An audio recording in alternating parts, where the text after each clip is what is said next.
Penangkapan Ijul ini sampai dia ditetapkan sebagai tersangka itu adalah kesalahan prosedur. Oke, kesalahan prosedur. Iya, kesalahan Oke. prosedur. Lalu lucunya dia mau berdebat sama kami gitu. Dia bilang bahwa sepengetahuan saya terperiksa itu dia didampingi di pengadilan.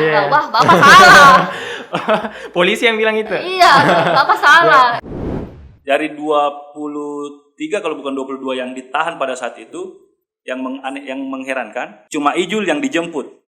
Yang lainnya Ijul yang dijemput. Yang lain ditangkap di sekitaran lokasi. Pada saat pemeriksaan, pihak kepolisian tidak memberikan kami akses untuk masuk mendampingi mereka gitu. Ada istilahnya salah tangkap, tapi menurut saya beberapa asal tangkap.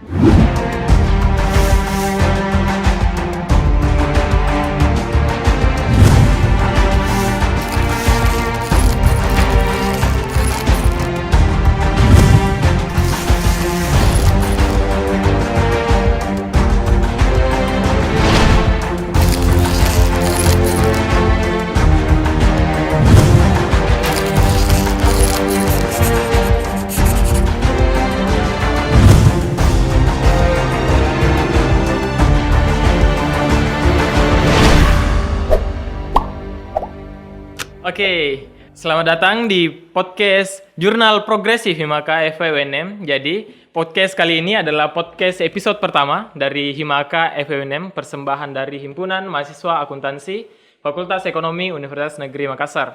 Nah, kali ini kita sudah kedatangan tamu yang sangat luar biasa dari Lembaga Bantuan Hukum Makassar ya, Kak Melisa ya. Oke, dan Kak Cibal dari PBN Makassar. From Mahasiswa Nasional. Oke, Kak.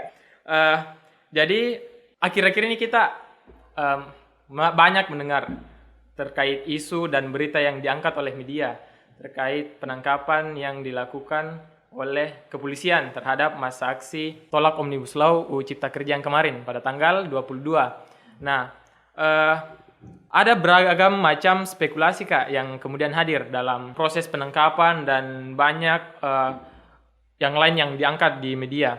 Nah, mau Kak tanya, Kak, sebenarnya dalam hal penangkapan ini, sebenarnya kronologinya itu seperti apa? Utamanya itu, kan yang ditetapkan sebagai tersangka itu ada beberapa orang, dan salah satunya itu Kak Ijul. Betul. Itu bagaimana, Kak, sebenarnya kronologinya kemarin? Mungkin dari FMN dulu, Kak, Dek. Ya, silakan, Kak. Oke, terima kasih. Jadi, kalau soal kronologi penangkapannya Ijul, sebelum saya menceritakan kronologinya, mungkin terlebih dahulu saya mau menyampaikan bahwasanya Ijul yang merupakan salah satu pimpinan di Front Mahasiswa Nasional Cabang Makassar, secara kelembagaan dalam aksi pada tanggal 22 Oktober kemarin, itu secara organisasi tidak terlibat. Oke, secara organisasi dia tidak terlibat. Kami di Front Mahasiswa Nasional itu tidak terlibat dalam aksi tersebut. Begitupun fakultas yang dia tempati bernaung, yaitu BMF EUNM, pada saat itu dia tidak terlibat dalam aksi tersebut. Tapi yang membingungkan kenapa dia ditetapkan sebagai tersangka. Kalau mau berbicara soal kronologi, pada saat kejadian tanggal 22 tersebut, memang posisinya dia berada di kampus. Karena Ijul yang saat ini sudah memasuki semester akhir, dia sudah menggenjot habis-habisan untuk penyelesaian studinya. Nah, jadi sebenarnya jadwalnya pada saat itu konsultasi dengan pembimbing. Selain itu di kampus dia juga mengerjakan hidroponik bersama teman-teman di HMPS Pendidikan Ekonomi. Nah, jadi sejak pagi sampai sore hari dia terus melakukan pengerjaan hidroponik tersebut ya. Dan pada saat sore hari dia langsung ke temannya, ada teman yang tempatnya menitipkan laptopnya untuk diperiksa proposalnya. Jadi sebelum dia bimbingan ke dosennya, pembimbingnya, dia terlebih dahulu memeriksakan proposalnya ke temannya. Dan katanya temannya sudah bisa. Sore harinya Ijul ke sana. Ini tanggal 22. Tanggal 22. Oke, tanggal 22, Kak. Sore harinya dia datang bertemu temannya untuk mengambil laptopnya. Cuma sebentar di situ, berikutnya dia datang lagi ke warkop. Itu sekitar antara jam 8 sampai jam setengah 9. Dia posisinya berada di warkop. Setengah 9 malam? Oke.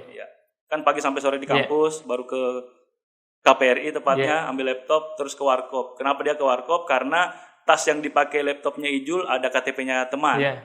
Yang teman itu butuh, sehingga Ijul dipanggil ke sana. Nah, sampainya di warkop, Ijul tinggal beberapa saat, berbincang, ngopi, sambil memeriksa proposalnya yang telah diperbaiki sama temannya itu. Di situ juga dia sempat komunikasi dengan pembimbingnya bahwa Ya. proposalku sudah jadi. Padahal masa aksi waktu itu sudah Dia ini di depan. Kalau soal aksinya, Ya. kalau saya boleh jujur ya, saya tahu ada aksi, tapi Ya, ya. saya tidak tahu kapan mulainya dan sampai Oke. kapan. Ya. Karena ya kembali kami secara organisasi tidak terlibat. Ya, betul. Terus setelah dia memeriksa, Ya. dia kirim ke dosennya file proposalnya tersebut. Tidak lama dia datang kampus. Ya. Tidak lama dia datang kampus. Di kampus dia sempat makan bareng dengan temannya Ya. dan sebagainya. Jadi setelah makan bareng dia mendapatkan kabar bahwa di depan sudah terjadi pembakaran mobil dan posisinya masih ada dalam kampus. Oke. Pada waktu itu Kak Ijul berada di dalam kampus. Dan sementara di tempat lain juga di depan di Jalan AP Veteran depan kampus NM itu sudah terjadi pembakaran. Nah, pertanyaannya kemudian kenapa yang ditangkap itu Kak Ijul yang sedang ada di dalam kampus yang tidak terlibat di depan? Itu bagaimana Kak ininya? Nah, sebenarnya itu Ya. juga yang membingungkan. Kan pada saat kejadian pembakaran dia tidak terlibat. Oke. Tapi pada saat dia mendengarkan kabar bahwa di depan terjadi pembakaran dan Iya. kemungkinan akan terjadi serangan masuk ke dalam Iya, iya. kampus, teman-teman kan pasti mempersiapkan diri Iya, juga iya, iya, betul. untuk menghindari hal-hal terburuk. Iya. Jadi teman-teman bergeser ke depan, itu tepatnya di depan auditorium Oke. untuk menyaksikan dari Iya. jauh. Tapi teman-teman tidak pernah sampai ke depan Iya. gitu. Karena kembali teman-teman ya tidak tahu menahu soal aksi depan. Hanya lihat-lihat saja. Hanya lihat-lihat. Iya. Nah, ketika ada penyerangan, maksudnya masa aksi sudah dipukul mundur, sudah ada tembakan gas air mata, teman-teman juga sudah mulai ada upaya mempertahankan diri. Iya. Kalau upaya mempertahankan diri, melempar apa dan sebagainya menurut saya hal wajar ya, karena kita tidak terlibat tapi kita mendapatkan imbas. Iya, iya. Untuk mempertahankan diri wajar. Iya. Terus ada lagi informasi bahwa akan masuk sampai ke dalam kampus dan ketika betul masuk ke dalam kampus, siapa yang bisa menjamin Iya, iya. yang akan ditangkap betul-betul apanya tuh? Terus sebenarnya kalau soal penangkapan kan kita sama-sama mengetahui bahwa menyampaikan aspirasi itu adalah hak Ya, betul. Hak semuanya, Kebebasan warga negara. kebebasan Ya, kita ya, sebagai warga negara ya. untuk menyampaikan aspirasi. Nah, ketika dengan alasan yang tidak tepat terus mau ditangkap, menurut kami juga tidak benar juga. Ya. Oke. Sekarang saya ke Kak Melisa. Oke. Jadi mendengar tadi Kak kronologinya ini, sebenarnya prosedural penangkapannya itu seperti apa dari sudut pandang hukum? Apakah sudah benar atau seperti apa? Kalau dari kami, LBH Makassar menganggap bahwa penangkapan Ijul ini sampai dia ditetapkan sebagai tersangka itu adalah kesalahan prosedur. Oke, kesalahan Iya, prosedur. kesalahan Oke. prosedur. Kenapa? Karena pada tanggal 23 itu Ijul diambil di LBH Makassar. Oke, tanggal 23 itu dilakukan penangkapan. Penangkapan Oke. di LBH Makassar. Di kantor LBH. Ya, dia mengeluarkan surat penangkapan. Ya. Lalu pada hari yang sama juga keluar laporan polisi, keluar juga surat ini penetapan tersangka Iya. di hari yang bersamaan. Oh, harusnya seperti apa? Iya, Kak? Iya. seharusnya kan kalau dalam prosedurnya itu ketika dia ditetapkan sebagai tersangka harus ada dulu proses-proses yang dilalui, Oke. seperti panggilan klarifikasi. Oke, panggilan Nah, klarifikasi. di sini kan Ijul nggak ada sebelumnya dia dipanggil sebagai untuk mengklarifikasi Iya. dulu Langsung tentang ada perkara penangkapan, yang iya. dituduhkan kepadanya. Dan yang kedua ada yang namanya proses penyelidikan. Nah, Iya. dari proses penyelidikan ini harusnya dia dulu pemanggilan klarifikasi, terus sebagai saksi dan dilibatkan juga saksi-saksi yang mendukung ini. Si Ijul. Nah, jika dia sudah terbukti, maka statusnya dinaikkan jadi penyidikan. Ya. Nah, penyidikan ini dia ditetapkan sebagai tersangka. Nah. Nah, proses-proses itu tidak dilalui oleh Ijul. Oke. Lucunya di hari yang bersamaan Ya. keluar penetapan tersangka Oh, di hari yang sama. di hari yang sama. oke. Sekaligus juga laporan polisinya. Oke. Nah, itu yang kami anggap bahwa ini adalah kesalahan prosedur gitu. Oke. Jadi di hari yang sama tanggal 23 itu ada penangkapan langsung ditetapkan sebagai tersangka. Iya. Nah, satu hal yang menarik Kak di sini, kan saya juga baca-baca berita online. Iya. Nah, salah satu kepolisian juga mengonfirmasi bahwa prosesnya itu katanya sudah sesuai prosedur. Iya. Kalau tidak salah itu dari mana ya saya baca ini? Dari IDN Times. Sulsel. Ini dikatakan bahwa katanya, saya kutip saja, kami tidak akan menetapkan seorang sebagai tersangka jika tidak didasari dengan bukti yang kuat. bagaimana Kak Melisa atau Kak Cibal Nah, menanggapi hal ini pertanyaannya ya? sekarang, Iya. apakah bukti-bukti itu ditunjukkan? Tidak Oke. kan? Nah, di sini adalah sesuai dengan keterangannya Ijul bahwa bahkan teman-temannya juga saksinya itu baru satu, dan Oke, saksinya saksi ini baru satu. dia juga salah satu menjadi tersangka. Nah, salah satu hal yang bisa dikatakan bukti itu kuat Iya. ketika dua alat bukti sudah cukup gitu. Oh, Nah, di sini dua alat bukti. dua alat bukti. Di dalam kasus Kak Ijul ini Nah, berapa? di sini Ya. alat buktinya tidak jelas apa. Saksinya Oke. juga minimal 2 saksi. Nah, di sini yang dalam perkaranya Ijul ini cuma satu saksi yang kami ketahui, yaitu Oke. Ini salah satu tersangka juga. Iya. Dan kayaknya ini salah satu mahasiswa UNM juga Kak Di. Iya, Iya. dari Universitas Negeri Makassar. Oke. Terus yang kedua, kenapa kami menganggap bahwa ini kesalahan prosedur? Ya. Kenapa pemeriksaan saksi dari pihak Ijul baru dilibatkan setelah ditetapkan sebagai tersangka? Kenapa tidak pada saat proses penyelidikan gitu? Oke. Kejanggalannya itu kenapa tersangka ini orang Ditangkap baru nih. ditangkap nih. Baru pemeriksaan saksi dari pihak Ijul itu baru dilakukan tanggal 3 Oktober ya? Oh, November, 3 November. 3 November. Iya. Oke, harusnya sebelum ditetapkan jadi tersangka. Iya. Oke. Ini sangat membingungkan sebenarnya. Di lain sisi polisi mengatakan ya tentunya ini kita mengharapkan sesuatu yang clear, memang betul-betul Iya. clear, dan supaya keadilan bisa ditegakkan seadil-adilnya. Nah, mungkin sebelumnya bisa dari Kak Melisa dari LBH, memang Kak Ijul itu didampingi oleh Lembaga Bantuan Hukum Makassar Iya, ya? didampingi. Oke, didampingi dari awal sampai hari ini. Saya nggak bisa mengatakan dari awal Iya. karena waktu pemeriksaan BAP sebagai tersangka kami memang dampingi, tapi ternyata pada saat kami tanya kembali si Ijul bahwa apakah ini pemeriksaan pertama, ternyata tidak. Dia telah diperiksa sebagai saksi. Sebelumnya. Waktu kan kemarin itu kalau nggak salah Ijul tiba di Polres pukul jam 10 malam ya. Jam 10 malam. Dan kami kan di situ Ijul sudah angkat kuasa ke kami Iya. sebelum dilakukan penangkapan. Iya. Nah, pada saat itu ternyata Ijul mengatakan bahwa sekitar jam 3 subuh dia telah diperiksa sebagai saksi. Jam 3 subuh di Jam mana 3 tepatnya, subuh Kak? di reskrim. Oh, di reskrim. Dan pada saat itu kami masih di luar dan kami tidak dikasih tahu. Padahal sebelum jam 3 itu kami sudah mengatakan bahwa Ijul sudah angkat kuasa ke kami, jadi kami minta untuk mengabari kami gitu, Iya. karena kan kami nggak jangankan masuk di dalam reskrim, Iya, bahkan iya. di pintu luar saja yang di ruang piket itu Iya. kami dipalangin ini kursi, kami tidak boleh masuk. Nggak boleh masuk. Padahal dalam undang-undang itu Iya. harus mestinya kuasa hukum atau ini dalam diperbolehkan. undang-undang, ya, advokat itu dia bahwa Iya. ketika pihak terlapor Iya. sudah diangkat kuasa ke penasihat hukumnya, dia berhak didampingi gitu dari awal terperiksa sampai dia disidangkan. Tapi ini kesannya dihalang-halangi seperti Iya. itu Iya, dalam tanda kutip. dihalang-halangi, Ya. Dan lucunya juga sih waktu kami pas datang waktu kami sebelum kami dampingi pemeriksaan BAP, kami bicara sama bagian piketnya bahwa kami dihubungi untuk mendampingi Ijul. Iya. Terus dia bilang tunggu atasan. Nah begitu. Lalu lucunya Oke.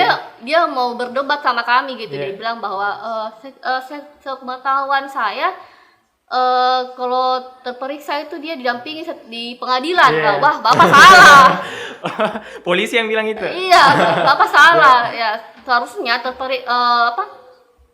terlapor itu Iya. diperiksa sejak pemeriksaan awal sampai ke pengadilan. Oke. Bukan di pengadilan saja. Bukan di pengadilan, tapi Iya. sebelum itu pun memang harus didampingi oleh Iya, kuasa bahkan hukum. saat awal pemanggilan klarifikasi pun terperiksa itu berhak didampingi.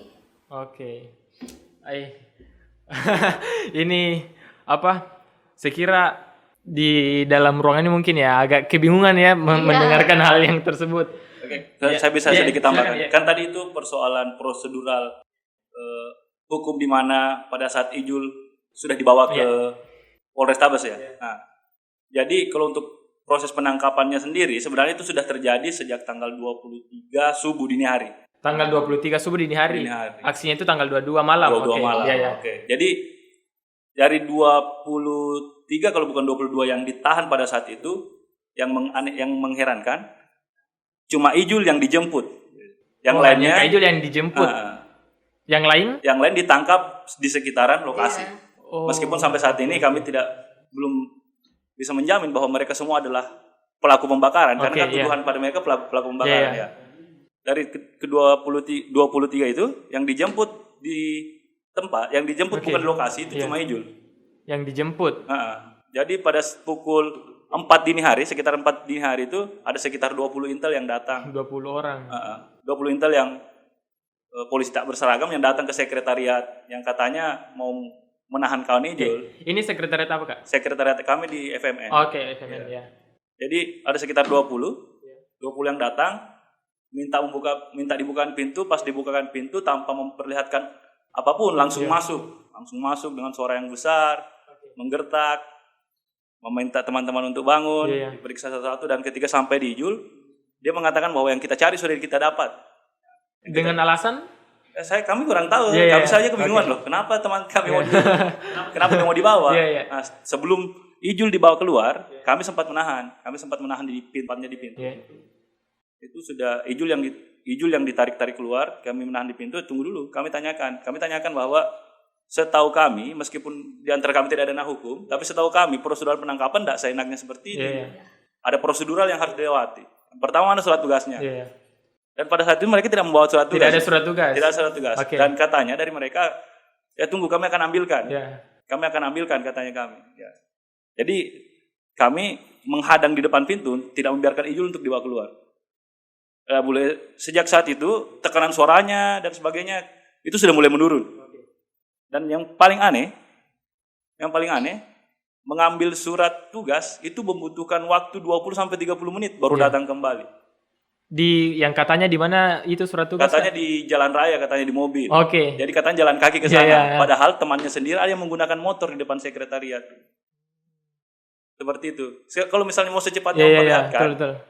kan sedia bisa pinjam motor temannya untuk ke mobil itu tuh. Ya, ke jalan raya. Nah. Terus pada saat 20-30 menit, posisinya di dalam, Ijul sudah dilepaskan.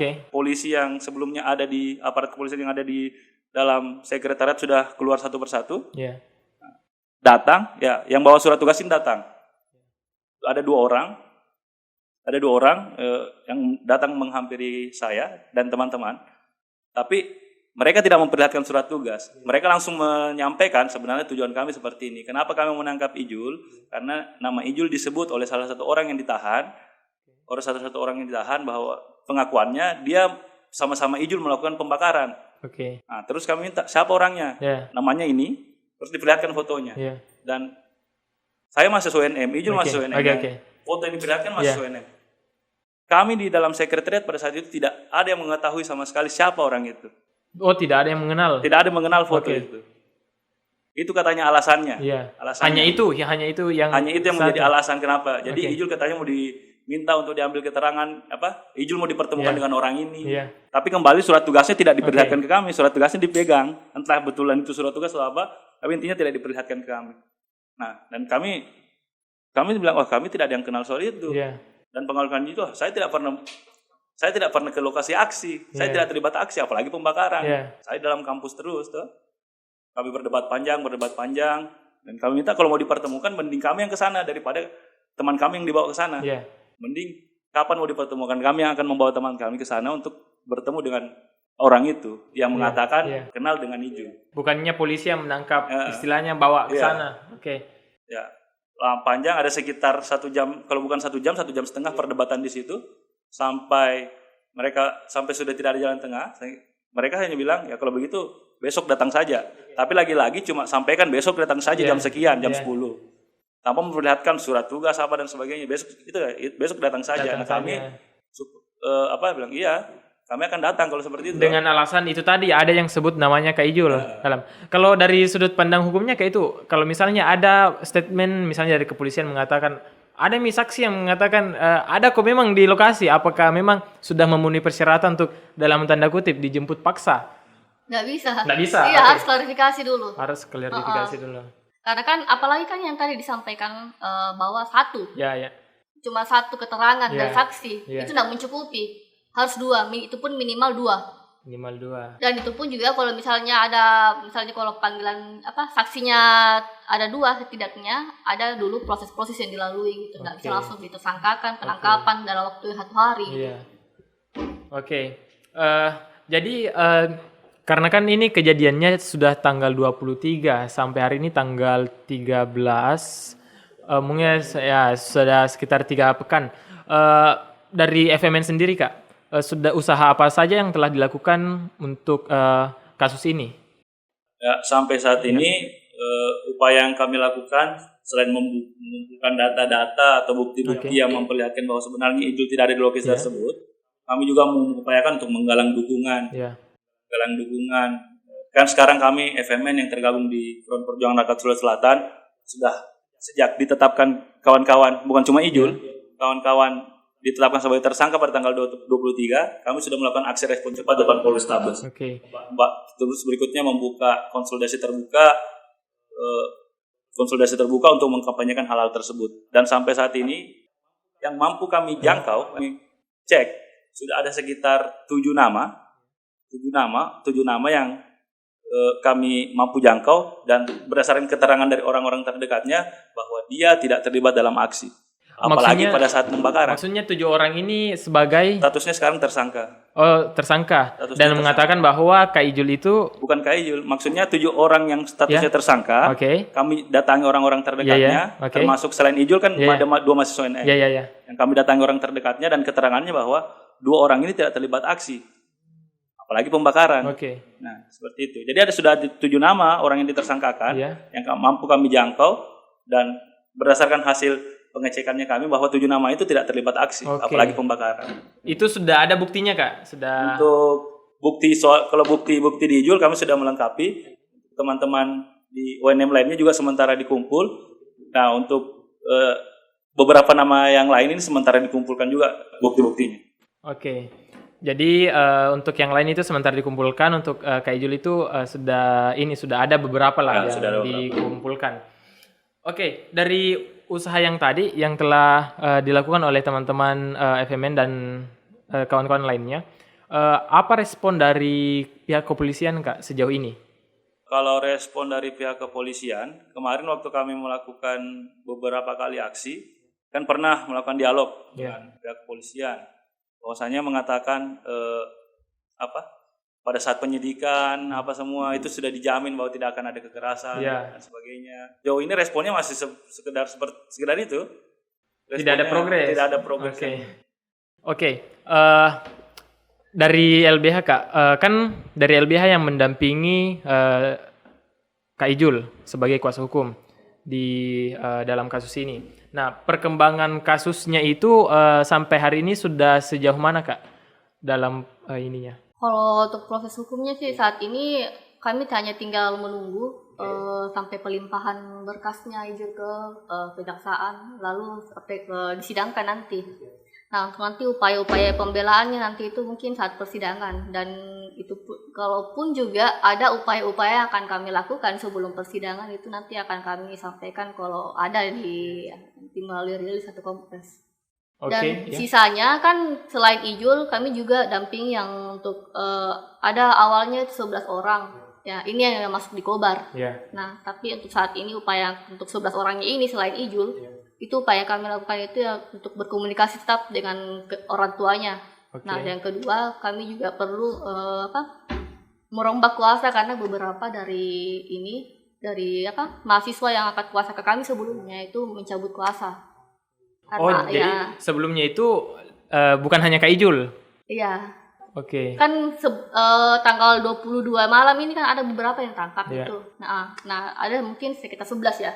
11 orang mahasiswa. Mungkin masuk juga 7 orangnya ini sama salah satunya juga tadi yang sebut tadi Ijul. Nah, soal juga ini dia juga awalnya angkat kuasa.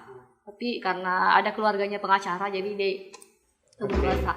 Nah, tapi untuk kami juga sebenarnya dulu awalnya juga mengupayakan karena kami percaya bahwa ini juga salah satu mahasiswa yang tangkap secara sewenang-wenang gitu.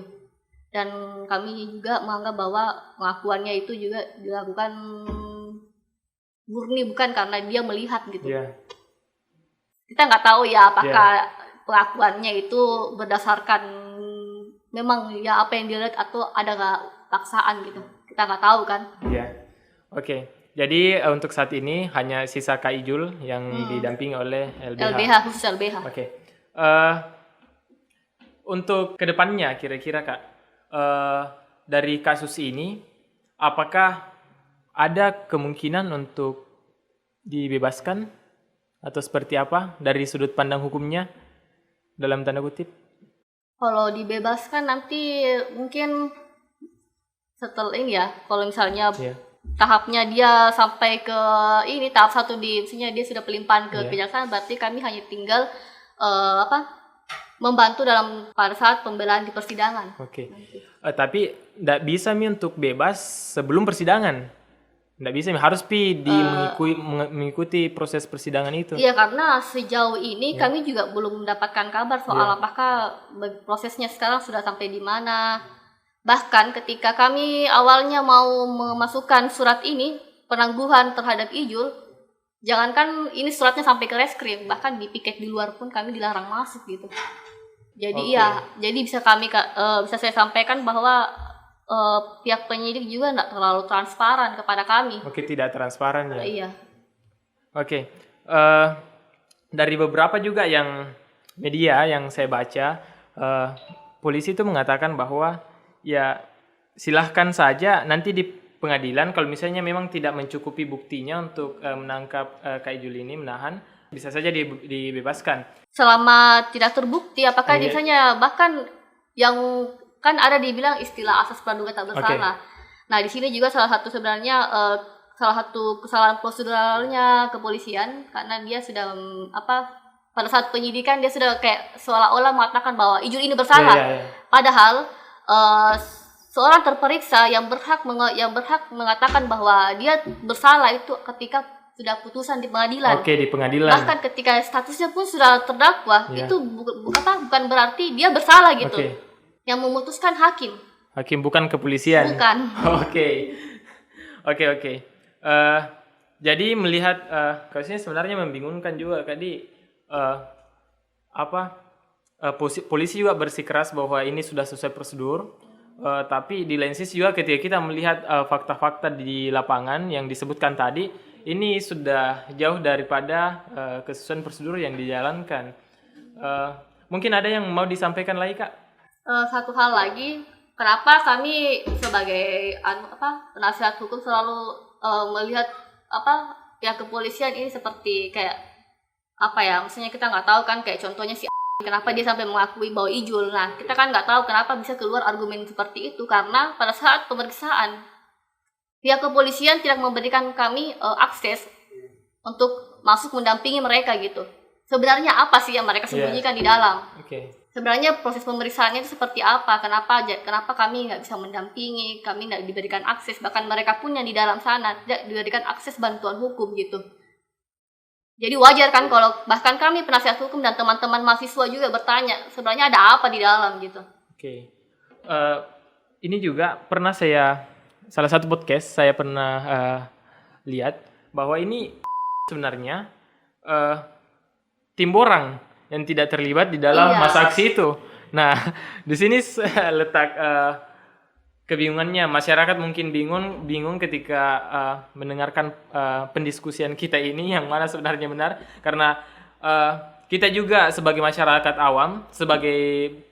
awam berpandangan bahwa ya di lain sisi kepolisian tidak mungkin semena-mena dalam hal itu, karena kan istilahnya kita percaya pada pengayom masyarakat kan. Tapi di lain sisi juga kita melihat bahwa banyak kecacatan di dalamnya dalam prosesnya itu.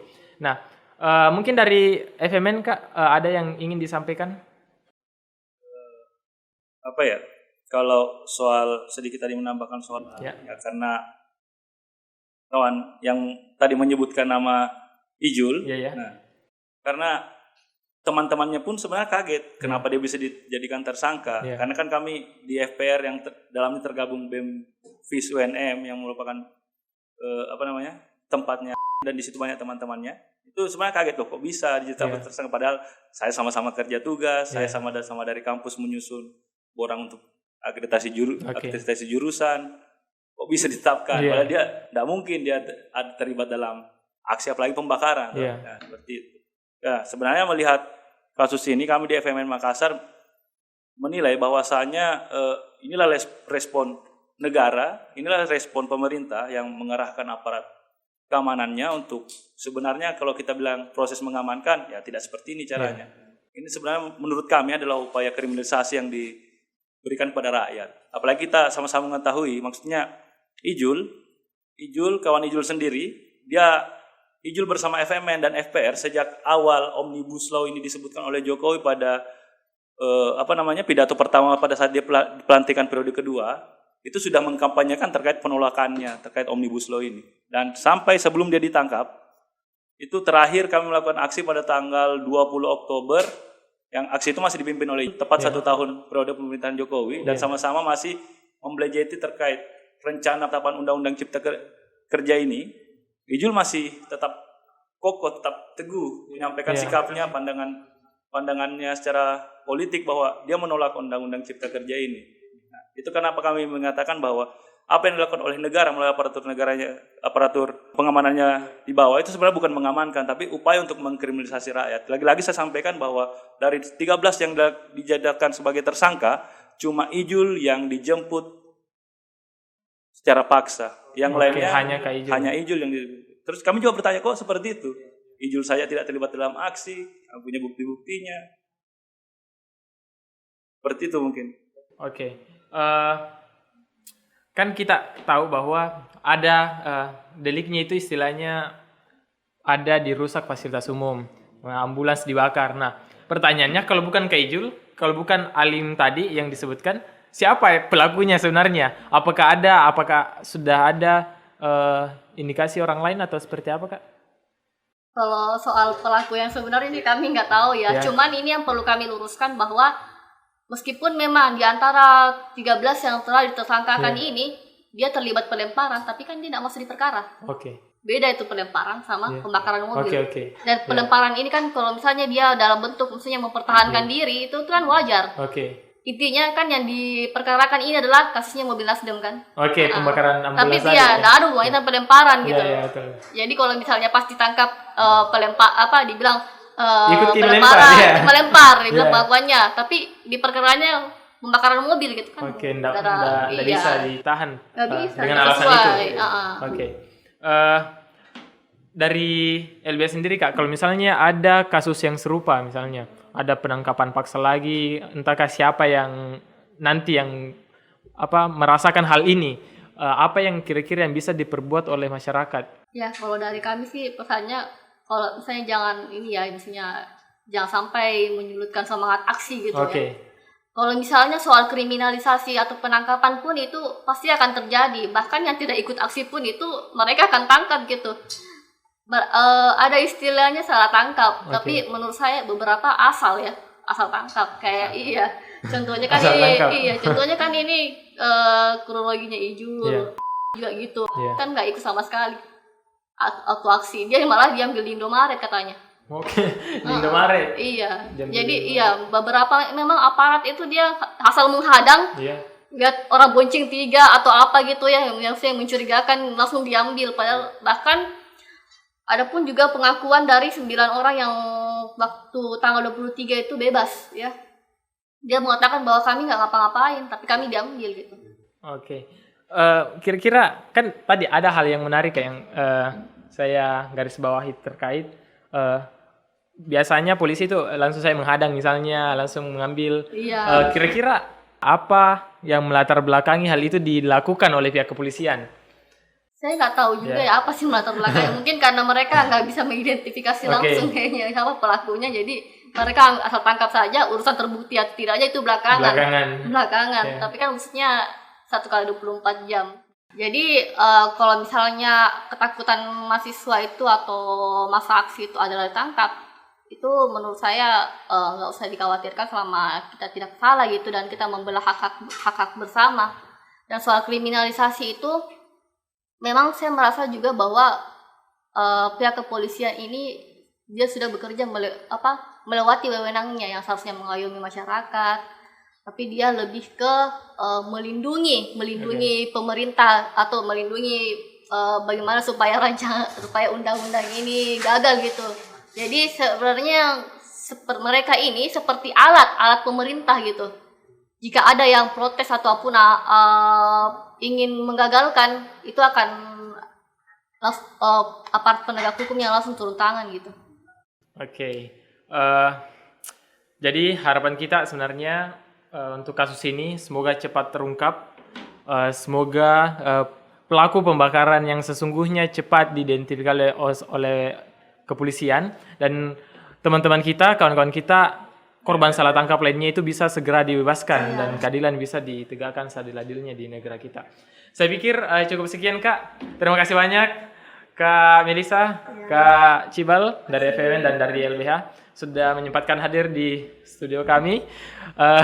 Semoga kedatangan kakak bisa memberikan pencerahan kepada masyarakat terkait kasus ini, dan semoga juga apa yang telah kita diskusikan hari ini bisa bermanfaat untuk orang lain, ya, di tengah kesibukan Kak Cibal. Kak Melisa masih menyempatkan hari. Terima kasih banyak.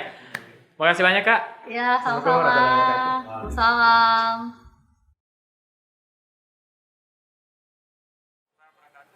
Hidup mahasiswa. Hidup. Sekedar informasi, tadi hasil persidangan kita sudah mengajukan bukti surat 3, surat penangkapan, penetapan tersangka, dan perintah penahanan. Selanjutnya hari Senin akan ada sidang penyerahan kesimpulan, baik dari kita sebagai pemohon maupun dari Polrestabes sebagai termohon. Yang paling penting dalam persidangan ini, kawan-kawan, berdasarkan informasi yang kita terima dari SIPP Pengadilan Negeri Makassar, sidang pemeriksaan pokok perkara terhadap kawan kita Ijul akan digelar pada tanggal 2 Desember 2020. Dan berdasarkan putusan MK, kalau sudah digelar sidang pertama pemeriksaan pokok perkara, maka perjuangan kita selama 4 hari ini akan sia-sia. Artinya permohonan pra peradilan akan gugur dengan sendirinya. Atas pertimbangan itu, maka kami atas nama kuasa hukum tidak mengajukan saksi. Yang rencananya sebenarnya hari Senin kita akan ajukan saksi, tapi karena pertimbangan gugurnya permohonan kita, maka kita tidak akan mengajukan saksi. Dan untuk memenuhi pasal 82 bahwa putusan harus dijatuhkan selambat-lambatnya 7 hari. Dan jika kita berhitung sejak sidang dimulai tanggal 25 November, artinya hakim berdasarkan KUHAP harus memutus pada hari Rabu, di hari yang sama dengan pemeriksaan pokok perkara. Pertimbangan kita tidak mengajukan saksi pertama, mengenai fakta-fakta persidangan, mulai dari permohonan, jawaban, replik, duplik, sampai bukti surat, semua sudah terang benderang terungkap bahwa Ijul dilakukan penyelidikan dalam tempo waktu 1 hari, berdasarkan jawaban dan bukti surat, sehingga dalil kita sudah terbukti. Kedua, penetapan tersangka terhadap kawan kita itu dilakukan sebelum ada pemeriksaan calon tersangka, dan itu diakui dalam jawaban atau tidak dibantah dalam jawaban dan tidak dibantah dalam bukti surat.